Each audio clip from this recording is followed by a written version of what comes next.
اللہم صلی علی محمد و علی آل محمد۔ بسم اللہ الرحمن الرحیم۔ ناظرین، آپ دیکھ رہے ہیں زی ایم سی ٹی وی، میں ہوں آپ کا ہوسٹ ملک ٹیپو سلطان۔ پروگرام زی ایم سی پولیٹیکل اپڈیٹ میں آپ کو خوش آمدید کہتے ہیں۔ ناظرین، یہ پروگرام آپ سوشل میڈیا کے مختلف پلیٹ فارمز پہ دیکھ سکتے ہیں۔ آپ فیس بک، انسٹاگرام، یوٹیوب سب پلیٹ فارم پہ دیکھ سکتے ہیں، اور اگر آپ چاہیں تو پروگرام میں ہمیں جوائن کر سکتے ہیں، اسٹوڈیو میں کال کر سکتے ہیں اور اپنے رائے کا اظہار بھی کر سکتے ہیں۔ آج کے پروگرام میں ہم بات کریں گے 12 ربیع الاول کا مبارک مہینہ شروع ہو چکا ہے، یہ ہم سے کیا تقاضا کرتا ہے۔ پاکستان کی اب تک سیاسی صورتحال پہ بات کریں گے، اور ایف اے ٹی ایف نے پاکستان کو ابھی بھی مزید گرے لسٹ میں رکھنے کا فیصلہ کیا ہے فیبری تک۔ اس پہ ہم جاننے کی کوشش کریں گے کیا محرکات تھے۔ قاضی فائز عیسیٰ کیس کا تفصیلی فیصلہ آ چکا ہے، اس کے قانونی پہلو پہ ہم بات کریں گے، اور ہم بات کریں گے انڈین انویسٹمنٹ پاکستان کے اندر۔ تو ناظرین، آج کے پروگرام میں ونس اگین خوش آمدید، اور ہم مہمانوں کا آپ سے تعارف کرواتے ہیں۔ ہمارے ساتھ اسٹوڈیو میں موجود ہیں جناب سینئر سولیسٹر اور تجزیہ کار زاہد چودھری صاحب۔ زاہد چودھری صاحب، ویلکم ٹو دی پروگرام۔ جی بہت شکریہ، تھینک یو۔ اور جرمنی سے ہمیں جوائن کر رہے ہیں دانیال امان صاحب، پاکستان عوامی پارٹی سے ان کا تعلق ہے، چیئر پرسن ہے۔ دانیال امان صاحب، ویلکم ٹو دی پروگرام۔ آپ کو ہماری آواز آ رہی ہے؟ جی آواز آ رہی ہے، وعلیکم السلام۔ Thank you. پاکستان سے ہمیں جوائن کر رہے ہیں کنٹری ہیڈ زی ایم سی ٹی وی اسلام آباد سے راشد چودھری صاحب۔ راشد چودھری صاحب، ویلکم ٹو دی پروگرام۔ جی بسم اللہ الرحمن الرحیم، السلام علیکم۔ جی وعلیکم السلام۔ اور پاکستان سے ہمیں جوائن کر رہی ہیں استحکام میں پاکستان اتحاد سے کی chairperson Miss Sajida Ahmed. Miss Sajida Ahmed, welcome to the programme. Miss Sajida, آپ کو آواز آ رہی ہے ہماری؟ جی مس ساجدہ، ابھی ہے نا، میں کہتا ابھی ساجدہ ہمیں ابھی جوائننگ آتی تھی۔ چودھری صاحب، آج جیسا کہ ماہ ربیع الاول کا مبارک مہینہ شروع ہو چکا ہے، یہ ہم سے کیا تقاضا کرتا ہے؟ جی بہت شکریہ ٹیپو بھائی، مسلمان ہونے کے ناطے سے تو آبویسلی یہ ماہ مبارکہ ہمارے لیے بڑا اہم ہے۔ جی، اور میں یہ سمجھتا ہوں کہ نبی اکرم صلی اللہ علیہ وآلہ وسلم کی ولادت کی خوشی منانا جو ہے وہ ضروری ہے اور ہمارے ایمان کا حصہ ہے۔ جی بالکل۔ اب اس کی وجہ کیا ہے؟ اس کی وجہ یہ ہے کہ نبی اکرم صلی اللہ علیہ وآلہ وسلم وجہ تحلیق کائنات ہے۔ بے شک۔ وہ دانائے سبل، حتم الرسل، مولا کل، جس نے غبار راہ کو بخشا فروغ وادی سینا، نگاہ عشق و مستی میں وہی اول وہی آخر، وہی قرآن وہی فرقان، وہی یاسی وہی طٰہٰ۔ نبی اکرم صلی اللہ علیہ وآلہ وسلم کی محبت جو ہے وہ ہمارے ایمان کا ایک جزو لازم ہے۔ بے شک۔ ٹھیک ہے، کیوں کہ وہ کہتے ہیں کہ جی نماز اچھی، حج اچھا، روزہ اچھا اور زکوٰۃ اچھی، مگر میں باوجود اس کے مسلمان ہو نہیں سکتا، نہ کٹ مروں جب تک میں ہا جائے بتہا کی عزت پر، خدا شاہد ہے کامل میرا ایمان ہو نہیں سکتا۔ نبی اکرم صلی اللہ علیہ وسلم کی محبت جو ہے وہ تو ایمان کے کامل ہونے کی دلیل ہے، بے شک، شرط ہے۔ لیکن اب سوال یہ ہے کہ پیغام کیا جانا چاہیے۔ جی، سب سے اگر میں کسی کے ساتھ محبت کا دعویٰ کرتا ہوں، ٹھیک ہے جی، تو میرا محبت کا دعویٰ اس وقت تک انکمپلیٹ ہے until I act upon the teaching of the Prophet صلی اللہ علیہ وآلہ وسلم۔ بے شک۔ زبان سے میں جتنا مرضی کہتا رہوں کہ میں جناب پروفٹ صلی اللہ علیہ وسلم سے محبت کرتا ہوں، لیکن جب عمل کی باری آتی ہے، میدان عمل میں ہم آتے ہیں، تو پھر وہ یہ سوال میں اپنے آپ سے پوچھنا چاہتا ہوں کہ زبان سے کہہ بھی دیا لا الہ تو کیا حاصل، دلو نگاہ مسلمان نہیں تو کچھ بھی نہیں،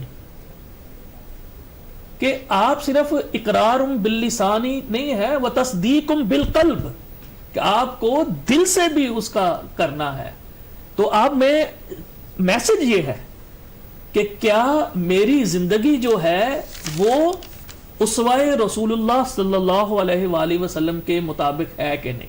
بے شک۔ کیا میرے دوسروں کے ساتھ جو معاملات ہیں وہ اسوہ رسول صلی اللہ علیہ وآلہ وسلم کے مطابق تعلیمات کے مطابق ہے کہ نہیں ہے؟ میں تاجر ہوں تو کیا میرا عمل جو ہے وہ نبی کی سنت کے مطابق ہے؟ میں ایک بیٹا ہوں تو میرا جو عمل ہے وہ نبی کی سنت کے مطابق ہے؟ میں طالب علم ہی تو میرا نبی کی سنت کے یعنی میرا اٹھنا بیٹھنا زندگی کا ایک ایک لمحہ کیا رسول اللہ صلی اللہ علیہ وآلہ وسلم کی تعلیمات کے مطابق ہے یا نہیں ہے؟ یہی طریقہ ہے ربیع الاول میں نبی صلی اللہ علیہ وسلم کی ولادت منانے کا. کیوں کہ قرآن نے یہ کہہ دیا لقد کان لکم فی رسول اللہ اسوۃ حسنہ کہ اے لوگو تمہارے لیے نبی محترم صلی اللہ علیہ وآلہ وسلم کی حیات میں بہترین نمونہ ہے. بے شک آپ بجائیں یہ جو آپ جلوس نکالتے ہیں, یہ جو آپ جلسے نکالتے ہیں اور یہ جو آپ کمکے مگے لگاتے ہیں, یہ بالکل آپ کی اپنی مرضی ہے کہ آپ جس طرح سے چاہیں نبی اکرم صلی اللہ علیہ وآلہ وسلم کے ساتھ اپنی عقیدت کا اظہار کریں.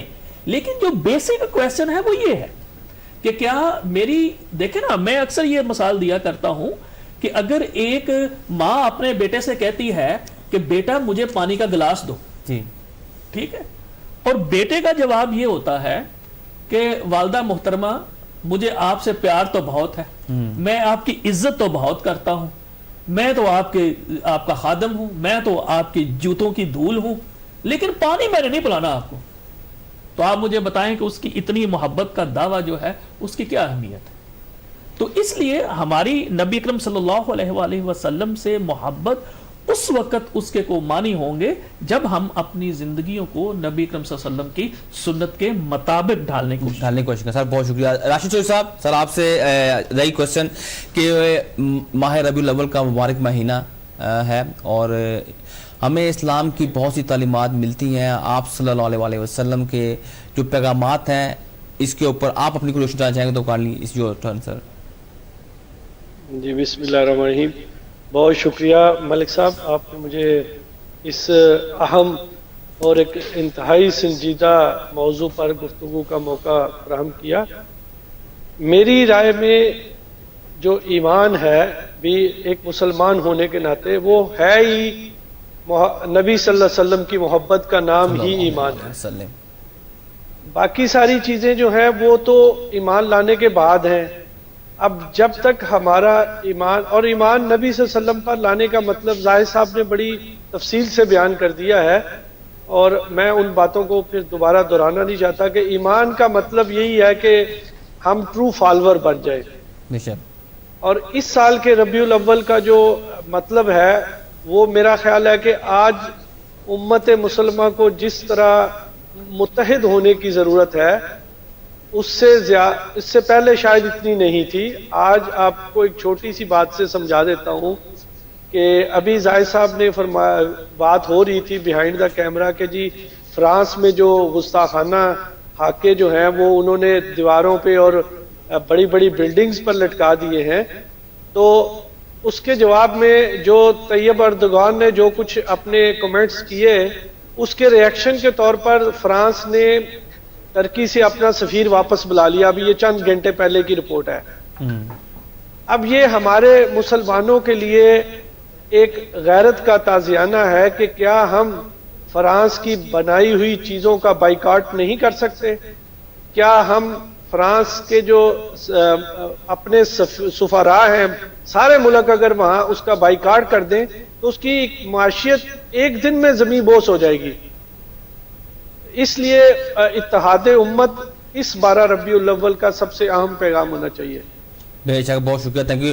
دانیال اوان صاحب, سر آپ کی طرف آتے ہیں. پاکستان عوامی پارٹی سے آپ چیئر پرسن بھی ہیں اور جرمنی میں اس کے لیے آپ کام بھی کر رہے ہیں. 12 ربیع الاول کا سر مبارک مہینہ, your take sir. First of آل ٹیپو بھائی کہ آپ نے مجھے کام میں ایز اے ہوسٹ مجھے آپ نے یہاں پہ لایا. Thank you first of all to Zaid Chaudhry صاحب ایز ویل. انہوں نے بڑی پیاری بات کی کہ نبی پاک صلی اللہ علیہ وسلم کی زندگی کو ایز اے مثال قائم کرتے کہ جس صرف امت کو ایک میسج دیا, ان کی زندگی ہے as a experience, as a مثال جو دنیا کے سامنے وہ لیتے ہوئے. تو میں اس بات پہ آتے بڑے ریویو سے پہلے میں ایک چھوٹا سا واقعہ پیش کروں گا کہ میں نہیں سمجھتا کہ پاکستان میں کوئی اسلام کی تعلیمات اتنی ہے غالباً کہ یہ ذہن میں جو دل میں جو دماغ میں کے لیے ڈالی گئی ہیں آئی تھنک کافی لیک ہے اس کا جو ہے بیچ میں عوام کو اتنی اسلام کی تعلیمات پاکستان میں نہیں ہے. میں جہالت نہیں کہوں گا، معصومانہ طریقہ اس کو دوں گا کیونکہ عوام تک ایک چیز جو ڈلیور نہیں ہوئی. تو ہمارے بڑے پیارے نبی کے حضرت سلیمان علیہ السلام ان کا قرآن میں بھی واقع ہے کہ وہ جب اپنے تخت سے گزر رہے تھے، ملائکہ جنات اور بدرون جتنے بھی ان کے جو تابع تھے اس تخت کے اوپر جب وہ گزری تو نبی اللہ پاک نے جبرائیل علیہ السلام کو بھیجا سلیمان علیہ جو نبی پاک تھے کہ آپ اس جگہ پہ رک جائیں. تو انہوں نے پوچھا میں یہاں پر کیوں رکوں؟ انہوں نے کہا کہ یہ وہ ہے جو تمام انبیوں کا سردار ہے، یہ کس دھرتی پہ آئے گا. تو انہوں نے کہا میں کیا کروں؟ انہوں نے کہا اپنا تخت نیچے اتار لو. جب وہ تخت نیچے اترا تو انہوں نے کہا کہ سلام پیش کرو زمین کو.